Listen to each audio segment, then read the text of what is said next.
कर्पूर गौरम करुणावतारम संसार सारम भुजगेंद्रहारम सदा वसंतम विद्यारविंदे भवम भवानी सहितं नमामि मंदारमाला कलितालकाय कपालमालांकित सुंदराय दिव्यंबराय च दिगंबराय नमः शिवाय च नमः शिवाय खाली लोटांगण मंदिर चरण डोळ्यान पाहिन रूप तुझे तेने अलिंगिन आनंद पूजिन भावे ओवाळीन म्हणे नमः त्वमेव माता पिता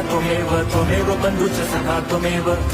विद्या द्रवणं त्वमेव सर्वं मम देवदेव कायेन वाचा मनसेन्द्रियैर्वा बुद्ध्यात्मना वा प्रकृति स्वभावात् करोमि यद्यत् सकलं परस्मै नारायणायति समर्पयामि अच्युतं केशवं राम नारायणं कृष्णदामोदरं वासुदेवं हरिं श्रीधरं माधवं गोपिका वल्लभं जानकी नायकं रामचन्द्रं भजे।